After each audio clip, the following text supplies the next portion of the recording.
বিসমিল্লাহির রহমানির রহিম। অন্যরকম বিদ্যাপীঠের পক্ষ থেকে সকলকে শুভেচ্ছা ও স্বাগতম জানিয়ে এই ভিডিওটি শুরু করতে যাচ্ছি।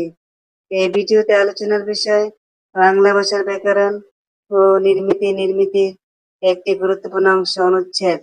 আজকের অনুচ্ছেদ হলো কম্পিউটার। কম্পিউটার সম্পর্কে আমরা আজকে আলোচনা করব। যারা এই ভিডিওটা দেখছো তাদেরকে অসংখ্য ধন্যবাদ। যারা নবম দশম শ্রেণীতে উত্তীর্ণ হয়েছে এবং অষ্টম শ্রেণীতে পড়ছে তাদের জন্য এই ক্লাসটি। কম্পিউটার একটি আধুনিক জগতের অনন্য সাধারণ বৈজ্ঞানিক ডিভাইস, যে ডিভাইসের মাধ্যমে মানুষ আজকে অসাধ্যকে সাধ্য করতে পেরেছে, কল্যাণ করতে পেরেছে মানবতার। কম্পিউটার ছাড়া আজকে বিজ্ঞান অচল।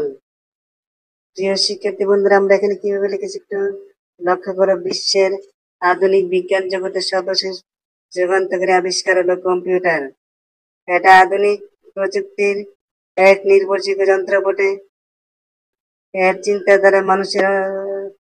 চিন্তাধারাটা মানুষের মতো অদূর ভবিষ্যতে কম্পিউটার মানুষের পাশাপাশি বসবাস করে বলে বৈজ্ঞানিকদের ধারণা। 1952 সালে আমেরিকার বৈজ্ঞানিক জন ডন হিউম্যান সর্বপ্রথম কম্পিউটার আবিষ্কারের পরিকল্পনা করেন। কি বলছে এখানে নামটা? জন ডন হিউম্যান সর্বপ্রথম কম্পিউটার আবিষ্কারের পরিকল্পনা করেন। তার এই পরিকল্পনার মধ্যে electronic delay variable automatic calculator আবিষ্কার করা হয়। 1954 সালে থেকে 1964 সাল পর্যন্ত কম্পিউটার তৈরির ক্ষেত্রে ধাপে ধাপে এগিয়ে চলে। 1969 সালে ইংল্যান্ডের ইলেকট্রনিক স্টোরেজ অটোমেটিক ক্যালকুলেটর আবিষ্কার করা হয়। কি বলা হচ্ছে এখানে? 1969 সালে ইংল্যান্ডের ইলেকট্রনিক স্টোরেজ অটোমেটিক ক্যালকুলেটর আবিষ্কার করা হয়। কম্পিউটার অকল্পনীয় মানব জীবনের কাজে ব্যবহৃত হচ্ছে অকল্পনীয়ভাবে। বর্তমান বিশ্বে সর্বাধুনিক কলকারখানায় পারমাণবিক চুল্লি কম্পিউটারের মাধ্যমে নিয়ন্ত্রিত হচ্ছে। তাছাড়া ঘরের নকশা, উড়োজাহাজের নকশা, ডুবোজাহাজের সহ বড় বড় বার্জের নকশা ইত্যাদি কম্পিউটারের মাধ্যমে নিয়ন্ত্রিত হচ্ছে।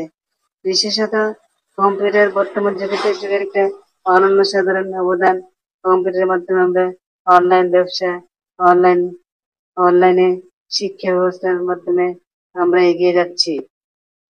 আবার বড় বড় শহরের ট্রাফিক ব্যবস্থা নিয়ন্ত্রণে কম্পিউটার ভূমিকা অগ্রগণ্য। কম্পিউটার আধুনিক বিজ্ঞানের জগৎকে বিশেষভাবে উপকৃত করেছে। এটা মানুষের সমস্ত কাজে তদারকি করছে। ইতিমধ্যে কম্পিউটার ইলেকট্রনিক্স খবরদারি প্রক্রিয়া, টেলিফোন শিল্পের মনিটরিং ব্যবস্থা প্রভাব ফেলেছে। হোটেল, পরিবহন, অফিস আদালতের বিভিন্ন দপ্তরের সহ বিভিন্ন জায়গায় কম্পিউটার ব্যবহারের মাধ্যমে উপকৃত হচ্ছে। আজকের শিক্ষা ব্যবস্থা উন্নতির মূলে কম্পিউটার অগ্রগতি।